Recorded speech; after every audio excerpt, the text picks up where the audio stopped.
The sun hung low over the rolling fields of rural Ohio, casting a golden haze over the small town of Millfield in the summer of 1975. I, Emma Thompson, stood in the sterile linoleum-floored waiting room of St. Mary's Hospital, clutching a crumpled piece of paper that confirmed what I'd suspected for weeks: I was pregnant. My heart thrummed with a mix of joy and nervous anticipation. For years, I'd imagined this moment, picturing how my husband, Daniel Carter, would sweep me into his arms, his stoic soldier's face breaking into a rare, beaming smile. But that dream was shattered the moment I saw him. Daniel stood at the far end of the hospital corridor, his broad shoulders hunched protectively over a frail figure in a pale blue dress. It was Sophia, his widowed sister-in-law, her hand resting lightly on her swollen belly as she leaned into him. They were here for her prenatal checkup, a routine visit Daniel had prioritized over everything else in our lives lately. I approached my steps hesitant, expecting him to notice the tremble in my hands, the weight of the news I carried. But when his hazel eyes met mine, there was no warmth, no flicker of concern, only a cold resolve that made my stomach twist. "Emma," he said, his voice clipped, "we need to talk." He guided me to a quiet corner away from Sophia's watchful gaze. "I want a divorce." The words hit like a sledgehammer. My knees buckled, but I caught myself against the wall, the paper crinkling in my fist. "A divorce," I whispered, my voice barely audible over the hospital's air conditioning hum. Why? Daniel glanced back at Sophia, who spoke softly to a nurse, her delicate features framed by auburn curls. "Sophia's pregnant," he said, as if that explained everything. "The state's new regulations are strict. She needs a marriage certificate to get a birth permit, or they won't let her keep the baby. It's Mark's child, Emma, my brother's. I owe it to him to make this right." Mark, Daniel's older brother, had died 3 months ago in a factory accident, leaving Sophia a widow at 24. The grief had bound Daniel to her in ways I'd never fully understood until now. I searched his face for a trace of the man I'd married, the soldier who'd once promised to stand by me through anything. But all I saw was duty, not to me, but to her. "It's just temporary." Daniel continued, his tone softening, as if he could sense my shock: a fake divorce. "We'll remarry when the baby's born and the permit's secured. Our relationship is still real, Emma. You know that." His words were meant to reassure, but they rang hollow. I wanted to scream, to demand why he was choosing her over me, over our unborn child. But I didn't. Not this time. Because I wasn't just Emma Thompson, the naive wife who'd once believed every word he said. I was someone else entirely, someone who'd lived this moment before. In my past life, I'd stood in this same hospital corridor hearing these exact words. I'd clung to Daniel, tears streaming down my face, begging him not to leave me.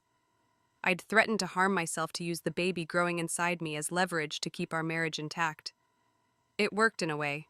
I kept the marriage certificate, but at a horrific cost. The next morning, Sophia, unable to bear the shame of her situation, threw herself into the Ohio River, taking her unborn child with her. 2 lives snuffed out in an instant. Daniel never spoke of it, but I saw the accusation in his eyes. He believed I'd driven her to it, that my refusal to let go had pushed her over the edge. When I was 8 months pregnant, he reported me for illegal trading, a false charge based on a single transaction at the local market. The authorities didn't care about the truth. I was sent to a labor camp in Wyoming, where the bitter winter of 1975 claimed both me and my unborn child. The cold seeped into my bones, and as I lay dying on the frozen plains, I swore I'd never forgive him. But now I was standing in that same hospital corridor, given a second chance by some twist of fate I couldn't explain.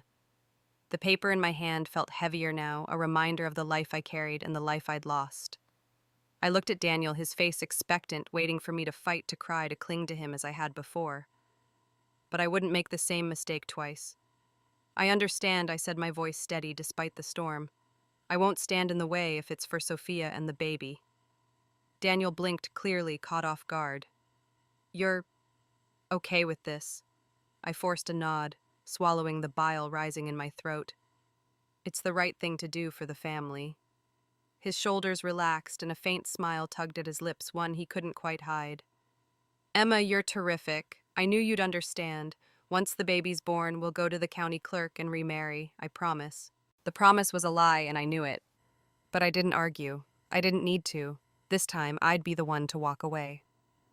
As Daniel returned to Sophia, I slipped the pregnancy test result into my pocket, my mind already racing with plans. I'd play along for now, but I was done being the fool. As I left the hospital, the summer heat wrapped around me like a suffocating blanket. I glanced back at the building where Daniel held Sophia's arm, guiding her toward the examination room with a tenderness he'd never shown me. My heart ached, but it wasn't just pain, it was resolve. This was my story now, and I'd write the ending.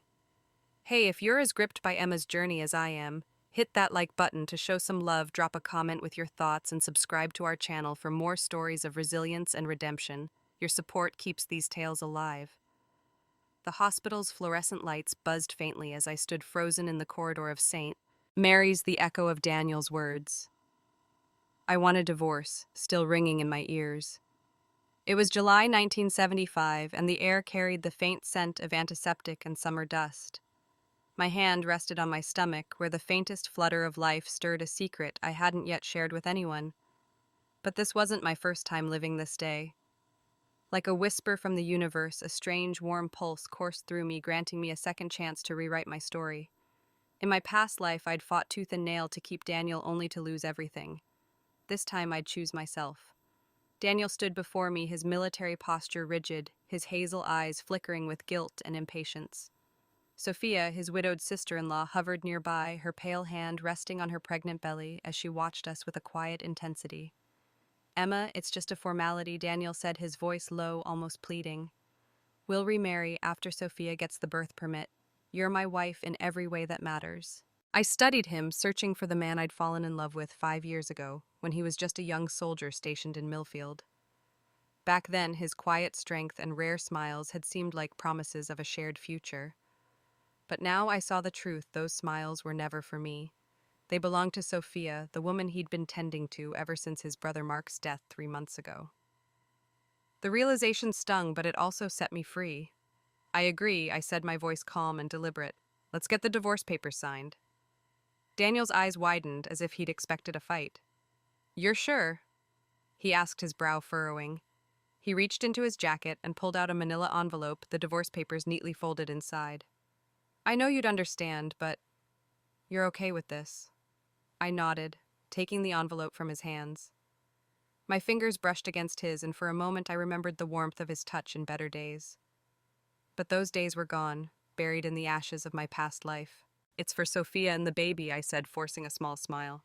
I won't make this more complicated than it needs to be. Relief washed over Daniel's face, but there was something else, a faint smirk quickly hidden that betrayed his true feelings. He thought he'd won, that I was still the pliable wife who'd given up her dreams to support his military career.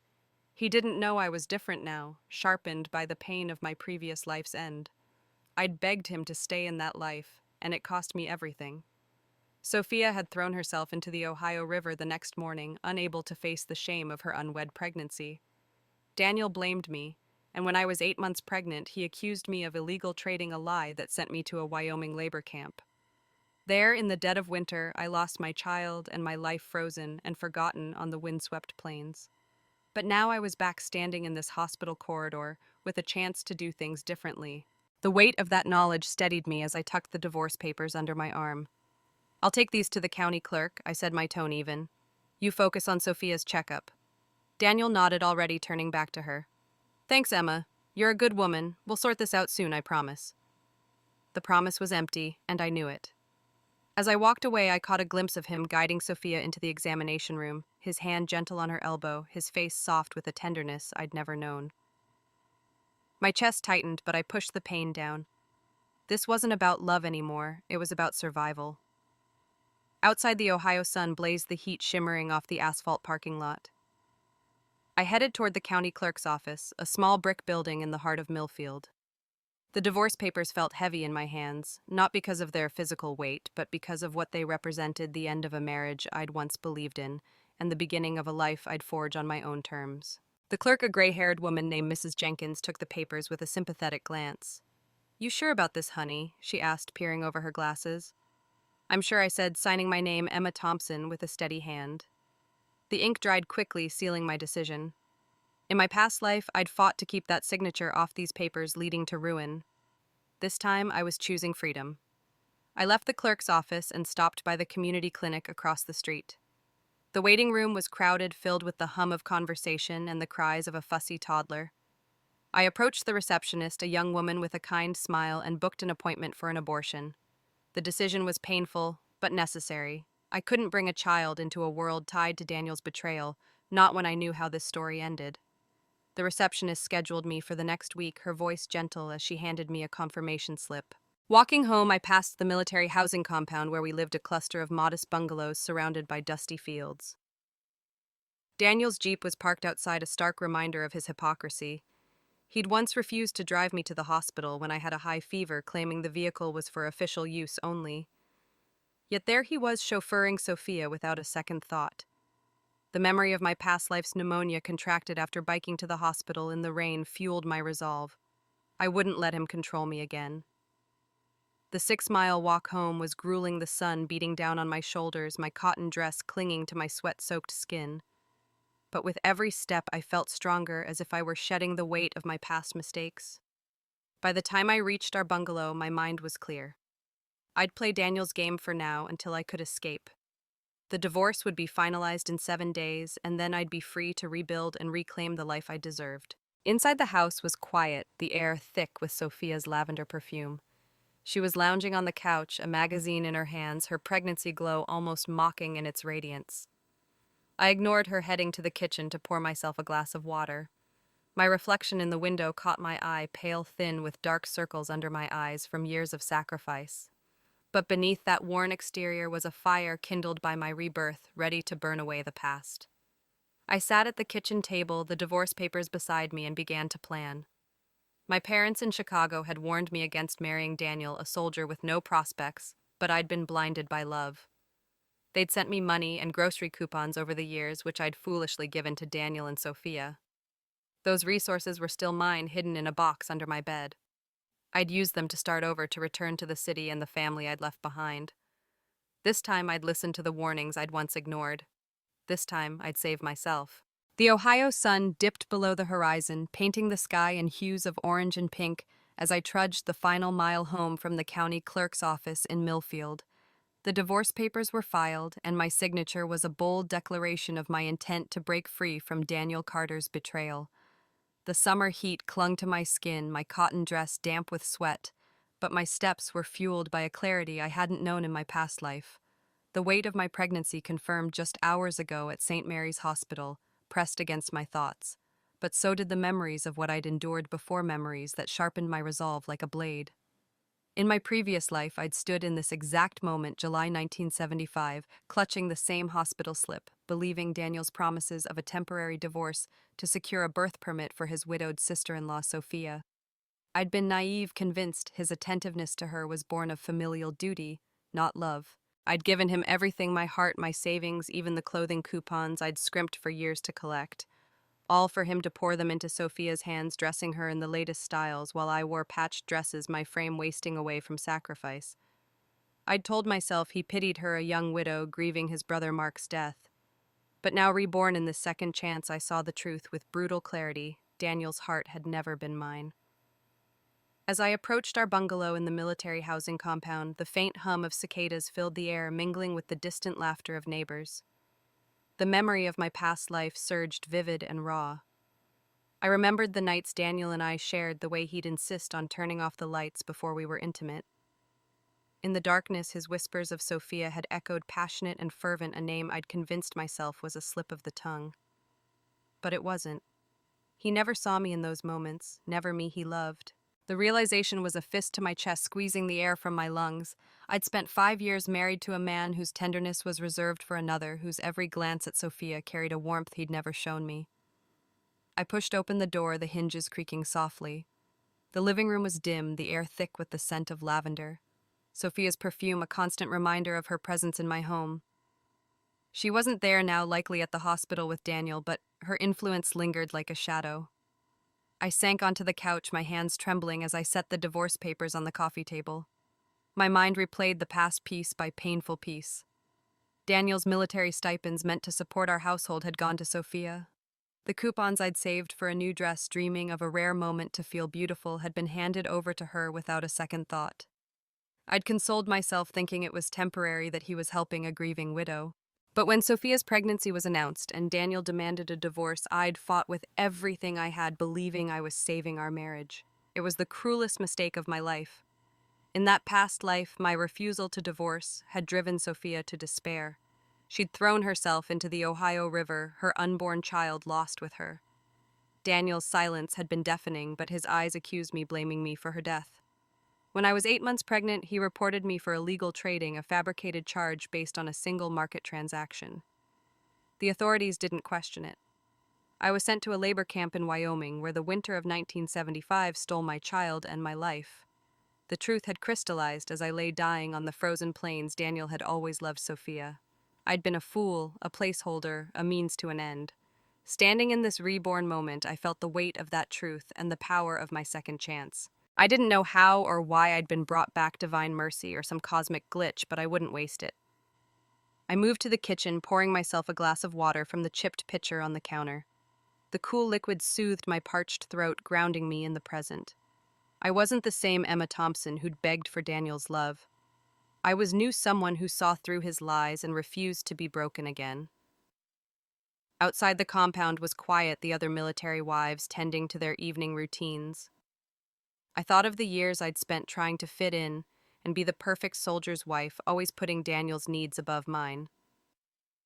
I'd given up my dreams of studying agriculture, dreams my father had nurtured when I was a girl in Chicago. He'd warned me about Daniel, a soldier with no prospects, but I'd been blinded by love. Now I saw what my parents had seen, a man who took without giving, who built his life on my sacrifices. The divorce papers were my first step toward reclaiming what I'd lost. I'd play Daniel's game for now, letting him believe I was still the compliant wife, but I was already planning my escape. I glanced at the clock, 6:47 p.m. Daniel would be home soon, likely with Sophia in tow. I steeled myself, knowing I'd need to maintain my facade of calm acceptance. But beneath it, a fire burned. I'd signed the divorce papers, but that was only the beginning. I'd walk away from this marriage, from this town, from the pain that had defined my past life, and I'd do it on my terms with a strength Daniel could never break. The next morning, the air in Millfield was thick with the promise of another scorching July day. I stood in the kitchen of our bungalow, the divorce papers neatly tucked into a drawer, my decision to end this marriage as firm as the oak table before me. The memory of my past life lingered like a ghost, reminding me of the cost of my former weakness. In that life, I'd clung to Daniel, believing his promises of a temporary divorce to secure Sophia's birth permit. I'd given him everything, my love, my resources, my health, only to be betrayed. This time I was taking control, step by deliberate step. I sipped my coffee, the bitter taste grounding me as I planned my next moves. The divorce would be finalized in 7 days, freeing me from Daniel Carter forever. But freedom wasn't just about a signature on a page. It was about reclaiming my life, dignity, and future. I'd already taken the first step yesterday, delivering the divorce papers to the county clerk's office. Mrs. Jenkins, the clerk, had looked at me with pity, but I'd held my head high, signing my name with a steady hand. I needed to protect myself from the accusations that had destroyed me. In my past life, Daniel's false charge of illegal trading had sent me to a labor camp. This time I'd be untouchable. I walked to the community clinic, a squat brick building on the edge of town. The waiting room was bustling, filled with mothers cradling infants and elderly farmers, nursing aches from long days in the fields. I approached the receptionist, a young woman named Clara, with a warm but professional smile. "I need to schedule a procedure," I said quietly, my voice steady, despite the ache in my chest and abortion.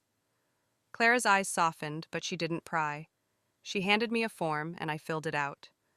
My hand trembling only slightly as I wrote my name, Emma Thompson. The decision was agonizing but necessary. I couldn't bring a child into a world tied to Daniel's betrayal, not when I knew how this story could end.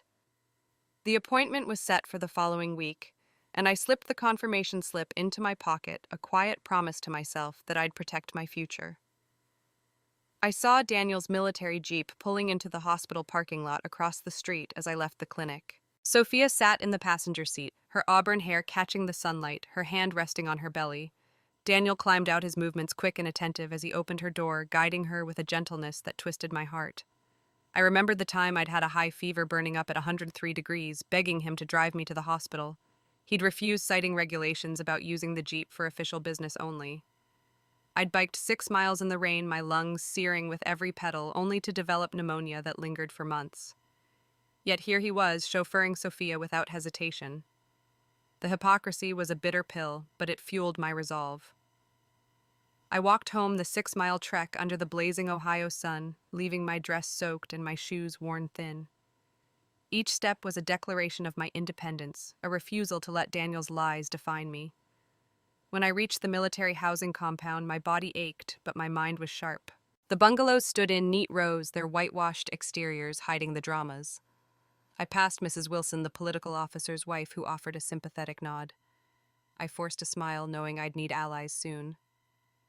Inside our bungalow, the air was stifling, the faint scent of Sophia's lavender perfume lingering. I poured myself a glass of water, my reflection in the kitchen window catching my eye. I was thinner than I should have been, my cheeks hollow from years of giving more than I had. But my eyes burned with a new fire, a determination forged in the crucible of my past life's pain. I sat at the table, pulling out a notepad to jot down my next steps. First, I'd secure my finances.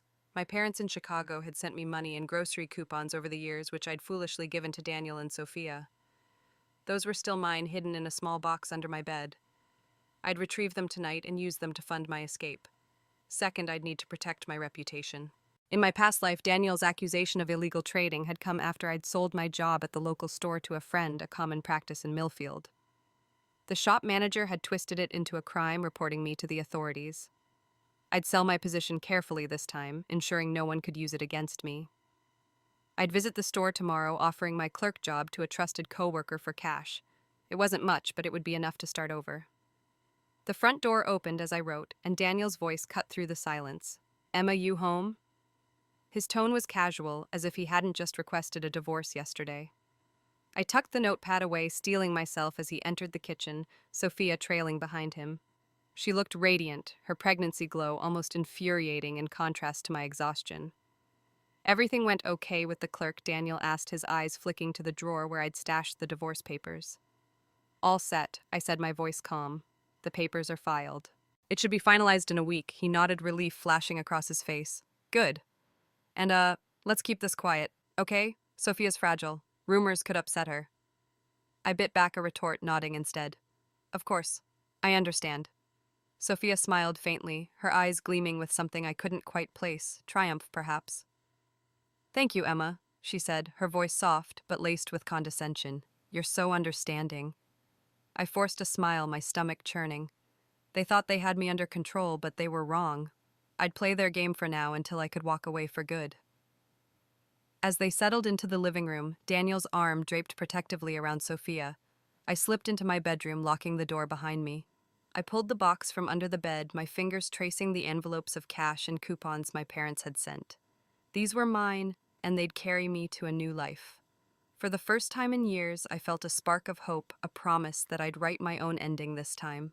The summer heat pressed down on Millfield, Ohio, as I stood in the cramped kitchen of our military housing bungalow, the air thick with the scent of brewing coffee and the faint trace of Sophia's lavender perfume. It was the morning after I'd signed the divorce papers, July 1975, and the weight of my decision settled over me like a shield. In my past life, I'd been Emma Thompson, the compliant wife who gave everything to Daniel Carter only to be betrayed.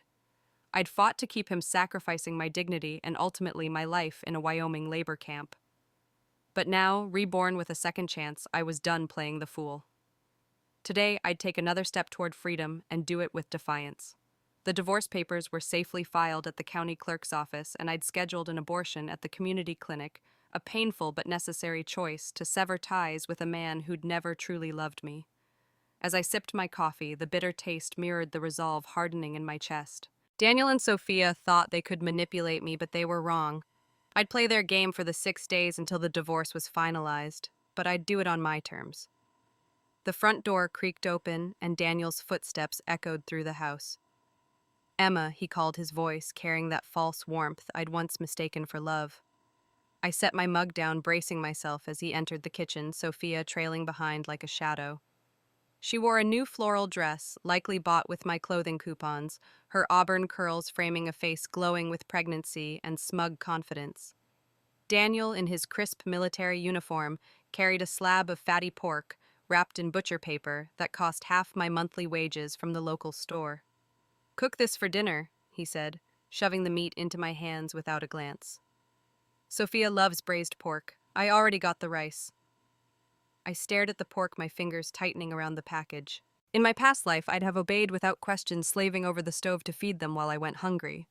I'd given them every penny and coupon until I was a pale shadow of myself, barely 90 pounds in my 20s.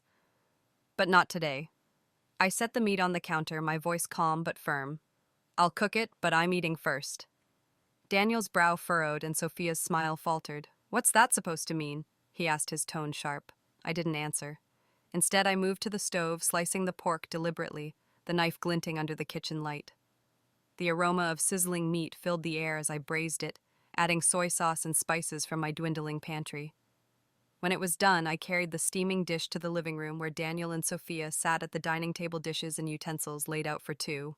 None for me. I didn't hesitate. I grabbed a bowl and fork from the kitchen, sat on the couch, and began eating the pork bite after deliberate bite. The rich, savory flavor was a rare luxury I'd denied myself for years to please them.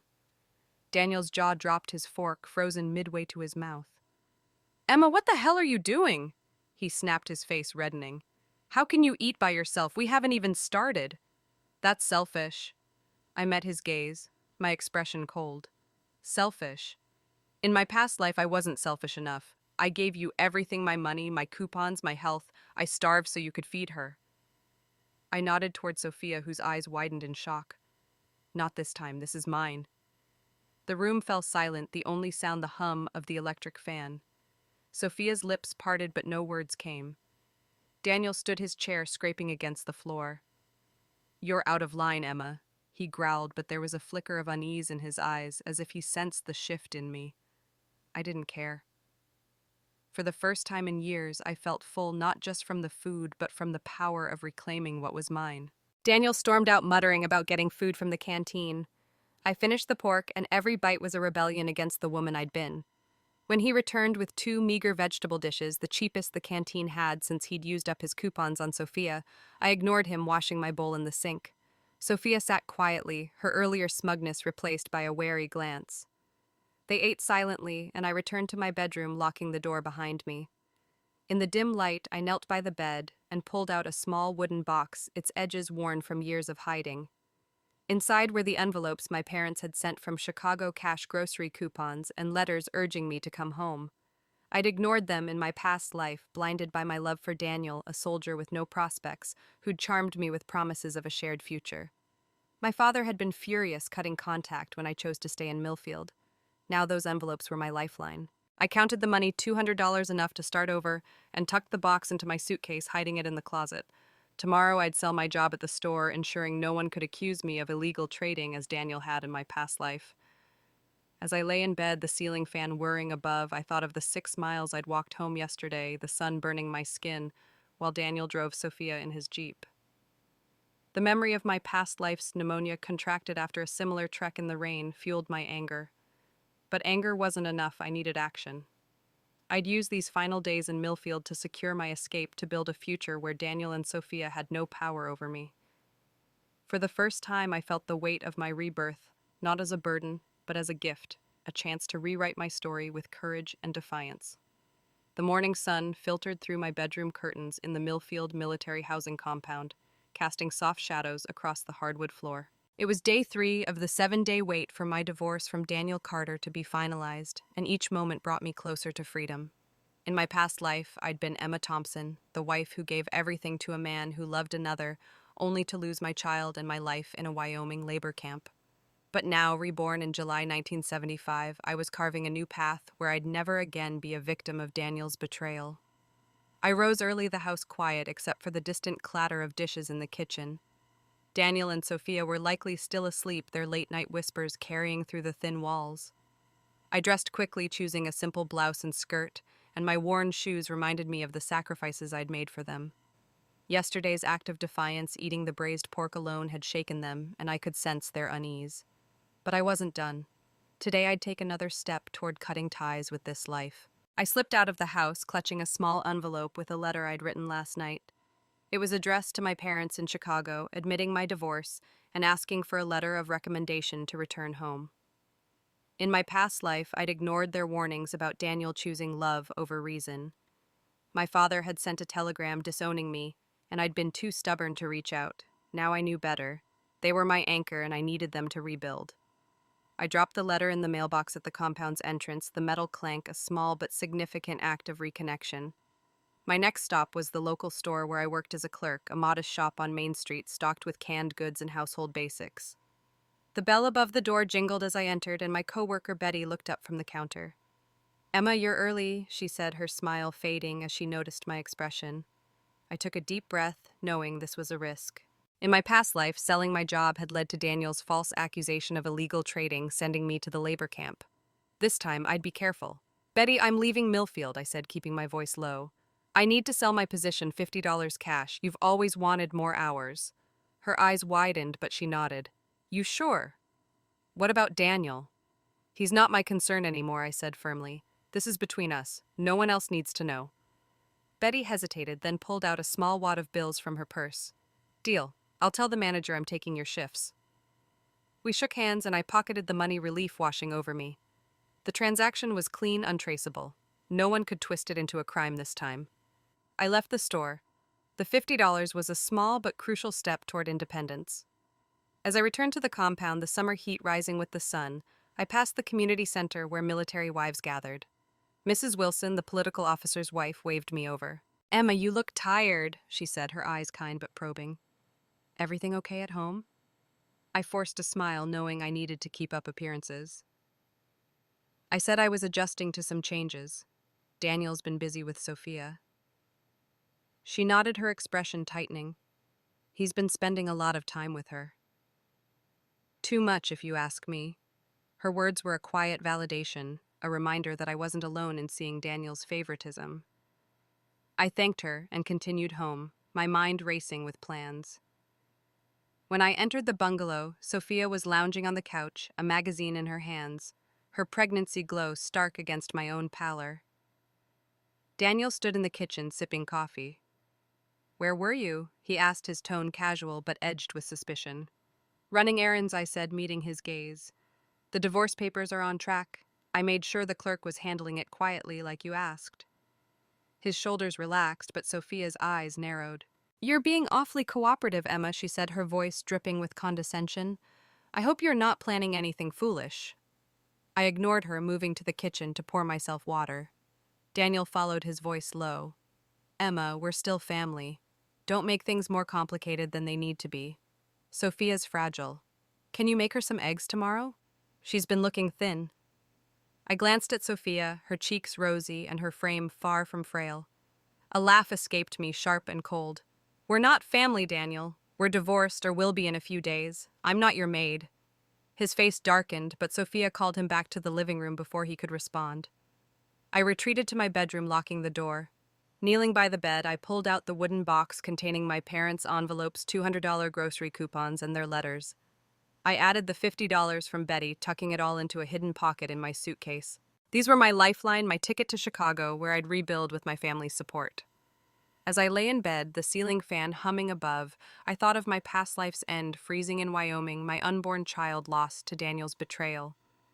That Emma was gone, replaced by someone stronger, someone who'd never again let love blind her. I closed my eyes, the weight of my rebirth settling over me. I was cutting ties one by one, and soon I'd be free. The late July sun blazed over Millfield, Ohio, its heat seeping through the walls of our military housing bungalow, where the air was thick with tension and the faint scent of Sophia's lavender perfume. It was 1975, and I, Emma Thompson, was 3 days into the week-long wait for my divorce from Daniel Carter to be finalized. In my past life, I'd clung to this marriage, sacrificing everything only to lose my unborn child and my life in a Wyoming labor camp. But now, reborn with a second chance, I was dismantling the chains of my past, one defiant act at a time. I'd signed the divorce papers, sold my job at the local store for $50, and written to my parents in Chicago for a way back home. Today I faced a new challenge, one that would test my resolve and expose the depths of Daniel and Sophia's cruelty. I stood in the living room folding laundry to maintain the facade of normalcy, though my mind was elsewhere. The $250 in cash and coupons hidden in my suitcase felt like a lifeline, a promise of escape. Daniel had spent the morning at the base, leaving Sophia lounging on the couch, her pregnancy glow contrasting with my pale, worn reflection in the mirror. She flipped through a magazine, her auburn curls cascading over her shoulders, her new dress bought with my coupons taunting me with every rustle of fabric. I ignored her, focusing on the rhythmic fold of shirts, but her presence constantly reminded me of the life I was leaving behind. The front door swung open, and Daniel strode in, his military boots thudding against the hardwood floor. His face was tense, his hazel eyes flicking between me and Sophia. "Everything okay here?" he asked, his tone carrying a forced casualness. I nodded, keeping my expression neutral. "Just tidying up," I said, stacking a towel on the pile. The clerk called. "The divorce is on track for approval by Friday." He exhaled relief, softening his features. "Good. Thanks, Emma. You're handling this better than I expected." His words were meant to reassure, but they grated against me. He thought I was still the pliable wife who'd given him everything: my savings, health, and dreams. In my past life, I'd believed his promises of a temporary divorce to secure Sophia's birth permit, only to learn too late that his heart belonged to her. Now I saw through his lies, and I was biding my time. Sophia set her magazine down, her eyes narrowing as she watched me. "You're awfully calm, Emma," she said, her voice dripping with suspicion. Most women would be hysterical by now. She stood, her pregnant belly prominent, and crossed the room beside Daniel. "I hope you're not planning anything unwise." I met her gaze, my heart steady despite the venom in her words. "I'm just doing what's best for everyone," I said, my tone even. But inside, a fire burned. I'd scheduled an abortion at the community clinic, a choice that weighed heavily but was necessary to sever ties with Daniel. I wouldn't let this child bind me to a man who'd betrayed me, not when I knew the horrors that awaited in my past life's timeline: Sophia's suicide, Daniel's false accusations, and my death in the frozen Wyoming plains. Before I could turn away, Sophia's expression shifted, a glint of malice in her eyes. She stepped closer, her voice dropping to a whisper. "You know, Emma, Daniel never loved you. Even in bed, he was thinking of me. Every time he touched you, he called my name." Her words struck like lightning, confirming what I'd long suspected. In my past life, those whispered Sophias in the dark had haunted me, but I'd convinced myself they were mistakes. The truth was undeniable. Every intimate moment had been a lie, his passion reserved for her. I froze my hands, clutching the towel, the pain of her words slicing through me. Sophia's smile widened, sensing my shock. "We grew up together, me, Daniel, and Mark. My husband was always weak and sickly. We knew he wouldn't last. Daniel was always meant to be mine. You were just a means to an end, begging your way in with your coupons and cash." Her words unraveled the last threads of doubt. I remembered how Daniel looked at Sophia, the tenderness I'd never known in his eyes. The pieces fell into place: their childhood bond, their plan to be together, my role as the fool who provided for them. Rage surged, but I swallowed it, knowing I needed to stay in control. "Is that so?" I said, my voice cold. "Then why bother with me at all?" Sophia laughed, but before answering, she spotted a piece of paper on the coffee table, the hospital slip confirming my pregnancy. Her eyes gleamed with triumph. "What's this? You're pregnant!" She snatched it up, waving it in front of me. "Oh, this changes everything." I reached for the slip, but she was faster. In a sudden, calculated move, she grabbed my arm and slammed it against her belly, her long nails digging into my skin. Pain shot through me, and I cried out, trying to pull away, but Sophia used the momentum to throw herself to the floor, clutching her stomach and screaming, "Help! She's trying to kill me! She's attacking a pregnant woman!" The room spun as Daniel's footsteps thundered behind me. Before I could explain, he shoved me hard, sending me crashing to the floor. My hips slammed against the hardwood, and a sharp pain radiated. I curled into myself, gasping as a warm trickle of blood seeped between my legs. My unborn child, the one I'd planned to let go, was slipping away, not by my choice, but by their cruelty. Daniel knelt beside Sophia, his face pale with panic. "Are you okay? Where does it hurt?" he asked, his voice trembling. Then he turned to me, his eyes blazing with rage. "Emma, are you insane? She's pregnant. How could you touch her? You're a monster." I tried to speak, to tell him she'd attacked me, but the pain was overwhelming. Sophia, still on the floor, cast a triumphant glance at the blood pooling beneath me, her lips curling into a smirk. "The baby," she moaned, clutching Daniel's arm. "It hurts so much. I think I'm losing it." Daniel scooped her up, rushing toward the door. Don't worry, I'll get you to the clinic, he said, not sparing me a glance. Neighbors drawn by the commotion gathered at the doorway, their gasps echoing as they saw me crumpled on the floor, blood staining my dress. Mrs. Wilson, the political officer's wife, pushed through, her face tight with concern. Someone get a tricycle, she shouted. She needs a doctor now. The world blurred as I was lifted onto a rickety tricycle and rushed to the clinic. The doctor who'd scheduled my abortion met me at the entrance, his face grim as he saw the blood. Emma, we need to induce labor immediately, he said, his voice urgent. You're losing too much.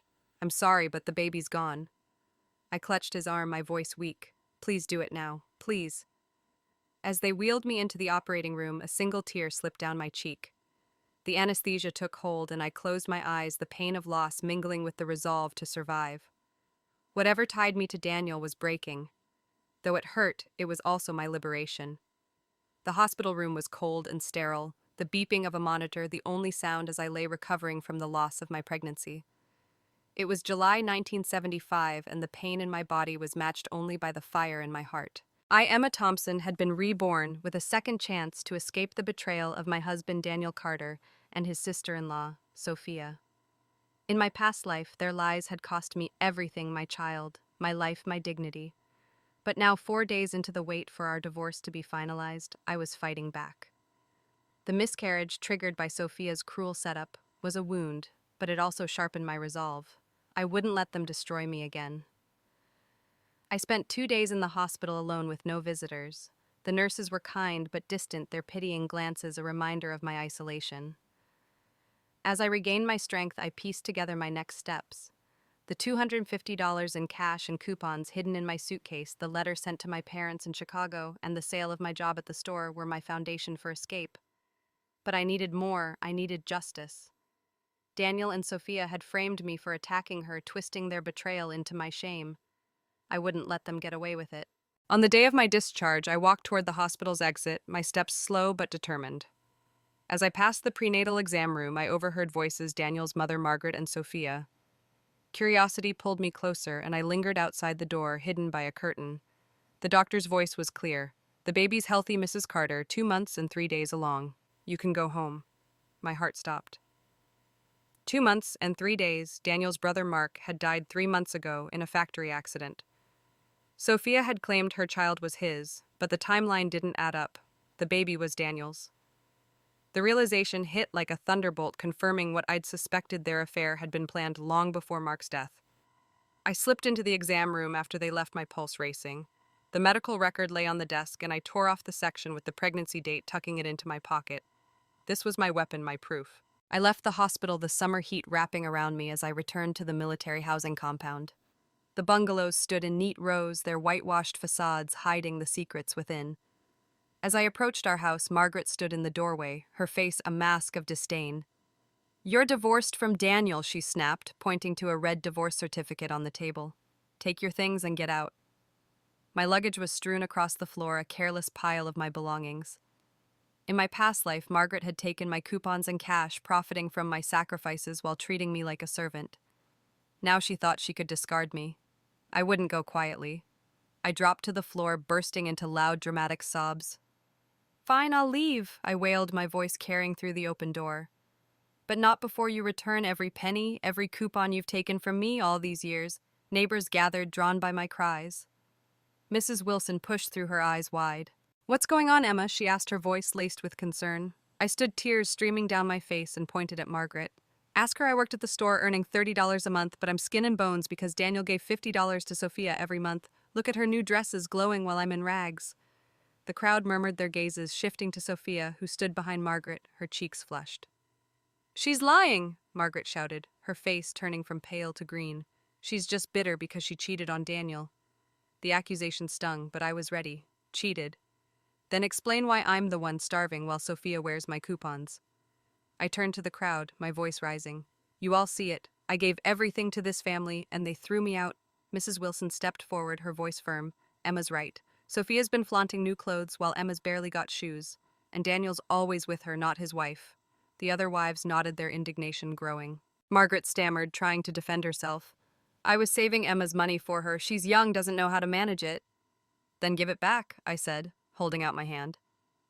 Flustered, Margaret pulled $50 from her pocket and shoved it into my hand. "Take it and go," she snapped. I pocketed the money, grabbed my suitcase, and walked out, the crowd's whispers following me. I found an abandoned shed near the compound, a temporary refuge to gather my thoughts. That night, I returned my house key still in my pocket. Margaret had forgotten to take it. I pressed my ear to the window, hearing moans and Sophia's voice. "Daniel, be careful of the baby." They were in bed, shameless even with Sophia pregnant. Rage surged, but I saw an opportunity. I flung open the door, flicked on the light, and shouted, "Help, the commander's having an affair." My voice echoed, triggering the compound's motion lights. Neighbors rushed out, nightclothes flapping, as Daniel stumbled from the bedroom, shirtless, fumbling with his pants. Sophia followed, her dress misbuttoned, her face pale. "Emma, what are you doing?" Daniel roared. "We're divorced. This is none of your business." I held up the medical record, my voice steady. "Is it? Then explain this. Sophia's baby is 2 months and 3 days old, but Mark's been dead for 3 months. Who's the father, Daniel?" Mrs. Wilson, a clinic doctor, snatched the record, her eyes scanning it. "It's authentic," she said, her voice cutting through the crowd's gasps. "Commander Carter, you've got some explaining to do." Daniel froze, his face ashen. Sophia lunged forward, shrieking, "She's lying!" But the crowd's disgust was palpable, their whispers turning to accusations. The affair was exposed, and their perfect facade was crumbling. I stood tall, the medical record my sword, knowing this was only the beginning of their reckoning. The air in the Millfield military housing compound was electric, with scandal the summer night, alive with the murmurs of neighbors gathered outside our bungalow. It was July 1975, and I, Emma Thompson, stood in the doorway, the light from within casting harsh shadows on Daniel Carter and Sophia, caught in their illicit embrace. My heart pounded, not with fear, but with the thrill of justice. In my past life, their betrayal had cost me my unborn child and my life in a Wyoming labor camp.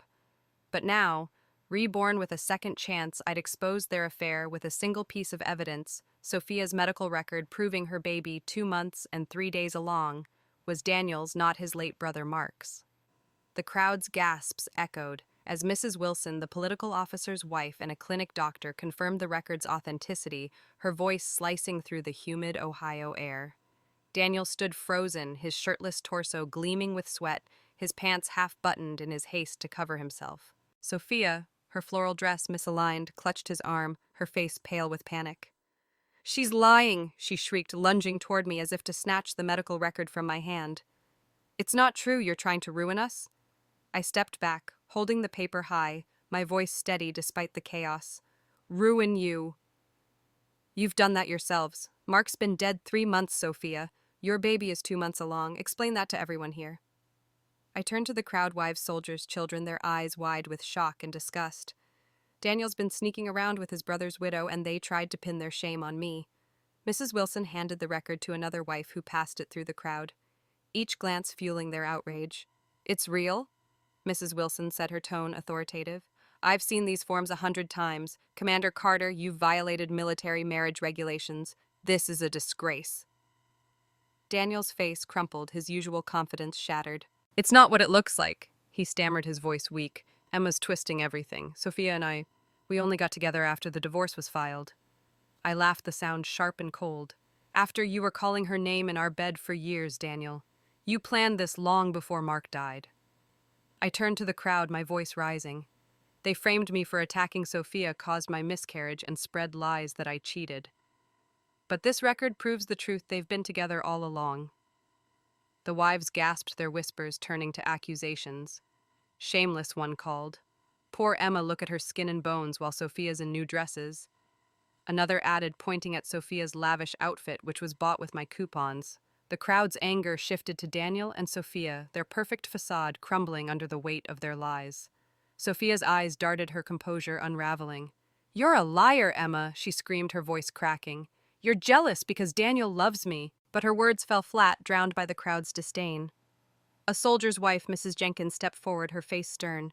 "You're no victim, Sophia. You've been parading around while Emma's suffered, and you, Commander Carter, ought to be ashamed, dishonoring your brother's memory." Daniel opened his mouth to protest, but no words came. "Margaret," his mother pushed through the crowd, her face flushed with panic.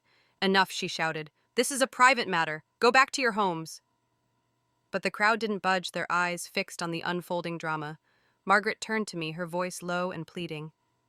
Emma, don't do this. We're family. Don't report him. It was my idea to have Daniel look after Sophia. I met her gaze, my heart hardened by years of her greed. Family, you took my coupons, my money, and threw me out like trash. I'm done protecting you. I turned to Mrs. Wilson. I'm reporting Daniel and Sophia for violating military marriage regulations. Will you come with me to the political officers tomorrow? Mrs. Wilson nodded, her expression resolute. I'll be there. This can't stand. The crowd murmured agreement, their support a lifeline I hadn't expected. As Daniel and Sophia retreated into the house, the neighbors dispersed their whispers, carrying the scandal through the compound. I returned to the abandoned shed where I'd stored my suitcase, the $250 in cash, and coupons secure in its hidden pocket. The medical record was tucked safely in my skirt, a weapon I'd wield tomorrow. The next morning, I stood before the political officer's office, Mrs. Wilson and two other wives at my side. The officer, a stern man named Captain Hayes, took my statement, his brow furrowing as I presented the medical record. This is serious, he said, his voice grave. Adultery and violation of marriage regulations could end Carter's career. We'll investigate immediately. I nodded, relief mingling with the ache of my recent loss. The miscarriage caused by Sophia's attack was a wound that would linger, but exposing their affair was my first step toward healing. As I left the office, the compound buzzed with gossip. Wives clustered in doorways, their voices low but fierce. Did you hear Daniel's been sleeping with Sophia? Emma's been through hell, and they blamed her. The tide had turned, and I felt the weight of their support. I returned to the shed, packing my suitcase with care. The divorce would be finalized tomorrow, and with my parents' recommendation letter due any day, I'd soon leave Millfield for Chicago. But before I went, I'd ensure Daniel and Sophia faced the consequences of their actions. This was my reckoning, and I was beginning. The train whistle pierced the morning air as I stood on the platform of Millfield's small station, my suitcase at my feet, the weight of my past life lifting with each passing second. It was July 1975, and I, Emma Thompson, was finally free. The divorce from Daniel Carter was finalized yesterday, and the red certificate symbolizes my liberation. In my past life, his betrayal of Sophia, his widowed sister-in-law, had led to my death in a Wyoming labor camp, my unborn child lost to his lies. But now, reborn with a second chance, I'd exposed their affair, reported them for violating military marriage regulations, and reclaimed my dignity. Today I was leaving Ohio for Chicago, and my parents' letter of recommendation was tucked in my pocket, promising a new life. The station was quiet, the platform dusted with summer pollen. I'd slipped out of the military housing compound at dawn, avoiding the prying eyes of neighbors still buzzing with the scandal of Daniel and Sophia's affair. The medical record proving Sophia's baby was Daniel's, not his late brother Mark's, had spread like wildfire thanks to Mrs. Wilson and the other wives. Their support had been a lifeline, but I couldn't stay. Millfield held too many ghosts and memories of the woman I'd been, the naive wife who gave everything to a man who loved another. As I waited for the train, footsteps crunched behind me. I turned, my heart sinking as Daniel appeared, his military uniform replaced by a faded jacket, his face haggard. Emma, wait, he called, his voice desperate. Please, let's talk. I stepped back, clutching my suitcase. There's nothing to say, Daniel. We're done. He reached for me, his hand hovering before dropping. I messed up, I know. But it was for the birth permit. I never meant to hurt you. I've cut ties with Sophia. Come back and we'll start over. His words were a hollow echo of the lies he'd told in my past life. I saw through them now, the desperation in his eyes, not for me, but for the stability I'd once provided. You killed our child, I said, my voice cold. You pushed me to the ground, believed Sophia's lies, and let me bleed out. You don't get to beg now. His face paled, but before he could respond, the train's whistle blared, and I boarded, praying it would leave before he could follow. As the train pulled away, I didn't look back, the Ohio fields blurring into a green haze. Hours later, Chicago's skyline loomed a beacon of hope. I followed the familiar streets of my childhood to my parents' brownstone, my heart pounding with anticipation and guilt. In my past life, I'd ignored their warnings about Daniel choosing love over family. Now I was home to make amends. My mother stood in the doorway, her hair streaked with gray, her eyes widening as she saw me. Emma, she whispered, tears welling. I rushed into her arms, the warmth of her embrace melting the years of distance. I'm sorry, Mom, I choked out. I was so wrong about everything. She hugged me tighter, her voice trembling. You're here now. That's all that matters. My father sat inside the living room, his stern face softening as I entered. "So you remembered how to come home?" he said gruffly, but his eyes were red with emotion. I ran to him, wrapping my arms around him. "Dad, thank you. I'll listen this time, I promise." That night, my father asked about my plans over a dinner of braised meatballs and pork ribs, my favorites. He said you can take the adult college exam and continue your education, or join me at the Illinois Agricultural Research Institute. We're working on new crop varieties to feed the nation. The word agriculture sparked a memory from my past life, peeking through a labor camp window at golden fields, dreaming of a life of purpose. "The Institute," I said without hesitation. "I want to work with you, Dad." The next morning, I reported to the Institute, a sprawling facility of greenhouses and labs. My father introduced me to Thomas Reed, a senior researcher with kind eyes and a gentle smile. "Emma will be your mentee," my father said. "Teach her everything." Thomas nodded, handing me a notebook. "We're studying wheat hybrids. Ready to get your hands dirty?" I dove into the work, observing plants, taking notes, and soaking up knowledge like a parched field. The days were long, the work exhausting, but it filled a void I hadn't known existed. For the first time, I felt grounded, purposeful. At night, I pored over research archives, and the Institute's quiet halls were a sanctuary from my past. Thomas was patient, his explanations clear, and his encouragement was a balm to my wounded spirit. I noticed how he looked at me. His gaze was sincere, but I focused on my work, not ready to trust again. As weeks passed, I adapted to this new life, the pain of Millfield fading.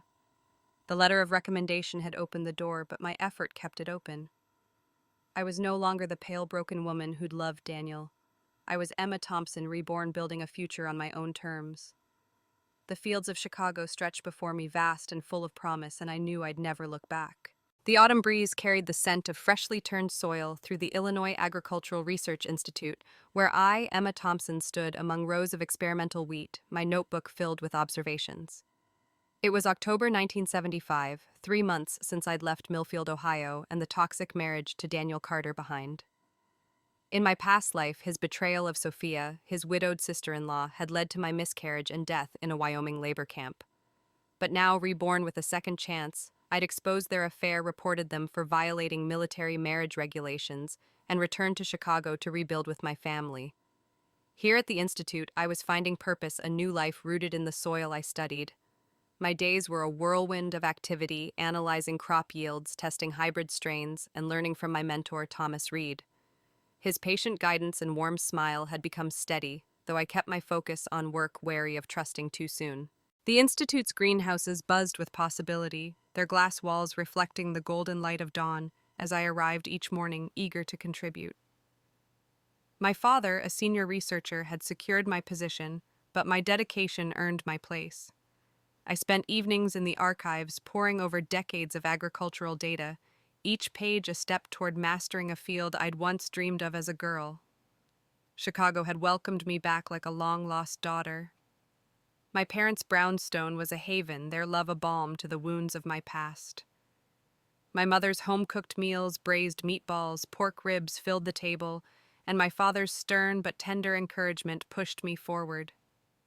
"You've got a sharp mind, Emma," he'd said one evening, his eyes bright with pride. "The Institute's lucky to have you." His words, once unthinkable in my past life when I defied him to marry Daniel, now fueled my drive to prove myself. But the past wasn't entirely gone. One crisp evening, a familiar figure emerged from the shadows as I walked home through the family compound near the Institute. Daniel Carter stood before me, his once crisp military uniform replaced by a threadbare jacket, his face gaunt and unshaven. My heart lurched not with fear, but with cold resolve. "Emma, I've been looking for you," he said, his voice hoarse. "I finally found you." I stepped back, clutching my satchel. "What do you want, Daniel?" "We're done. There's nothing between us." He hesitated, his eyes taking in my new clothes. A tailored blouse and skirt, a far cry from the rags I'd worn in Millfield, and the confidence in my posture. "I know you're angry," he said, his tone pleading.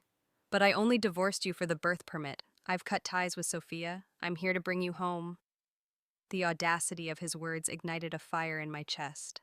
Home, to the man who'd framed me for attacking Sophia, causing my miscarriage, to the man who'd given my savings to her while I starved. "You killed our child," I said, my voice sharp as a blade. "You believed her lies, pushed me to the ground, and let me bleed out.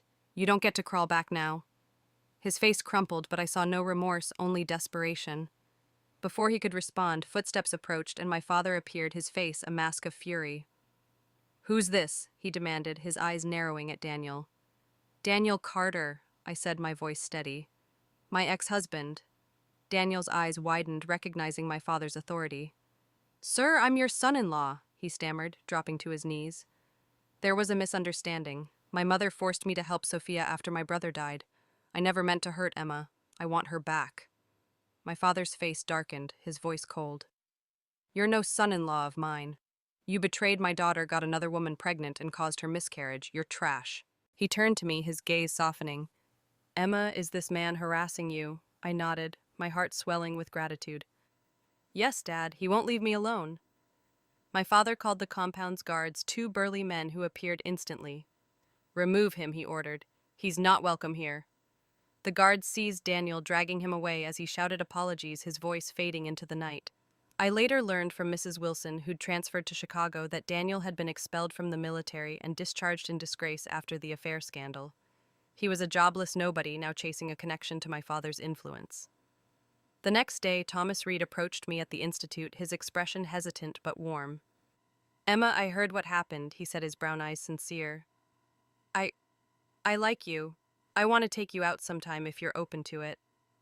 I paused, my heart still guarded from Daniel's betrayal. But Thomas's kindness, his steady presence over these months, had chipped away at my walls. "I'd like that," I said, a small smile breaking through. "Let's take it slow." He nodded, his smile brightening. "Slow it is." As I returned to work, the wheat swaying in the greenhouse, I felt a shift. I was no longer the broken woman of Millfield. I was Emma Thompson, rising above my past, building a life of purpose and possibility. The field stretched before me, and I knew I was exactly where I was meant to be. The Northwestern Agricultural Research Institute sprawled across the Wyoming plains, its fields a patchwork of green and gold under the summer sun in 1995.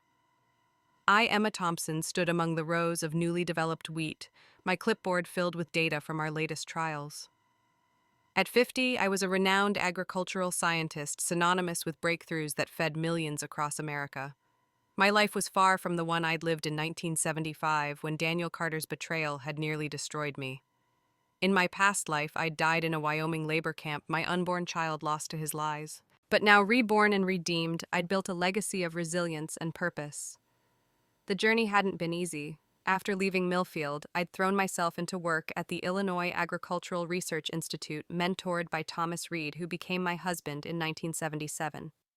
His gentle support and unwavering love had healed the scars Daniel left behind. We had 3 children, 2 sons and a daughter, who filled our Chicago home with laughter and warmth. Once estranged by my choice to marry Daniel, my parents had become my rock, their pride in my achievements a constant source of strength.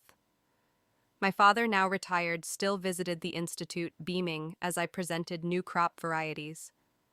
My career had soared. By 1980, I'd led a team that developed a drought-resistant wheat strain, earning national recognition. By 1990, I was a professor, and my research shaped agricultural policy. But the past occasionally resurfaced like a weed in a well-tended field. One summer day, as I inspected crops in Wyoming, I spotted a familiar figure among the farmers. Daniel Carter, leaning on crutches, one leg missing, his hair white, and his frame skeletal. The once proud soldier was a broken man, a shadow of the commander who'd betrayed me. I wasn't surprised. Mrs. Wilson, now a friend, had kept me updated. After his military discharge, Daniel and Sophia had moved to Wyoming for a land reclamation project, lured by promises of free housing. They married and their child was born, but tragedy followed. A year ago, Sophia's carelessness caused a carbon monoxide leak, killing Daniel's mother, Margaret, and their infant. Daniel, rushing home, had crashed his truck, losing his leg. Sophia, overwhelmed by guilt and poverty, had thrown herself into the river, ending her life. Emma, Daniel said, his voice frail as he limped toward me. "You've changed so much, I almost didn't recognize you." I nodded, my stylish suit and confident posture contrasting with the ragged girl he'd known. "I have," I said, turning to leave. The field officer called me Professor Thompson, thanking me for my guidance, and I smiled, focusing on the work that defined me. Daniel stood frozen, murmuring to himself as I walked away. The next day, a commotion erupted outside our research presentation. Emma Thompson, you ruined my family, a haggard voice screeched. Sophia stood at the entrance, her face weathered, her body frail. You took everything from me. I'll report to you. I faced her calm and composed. And what am I guilty of?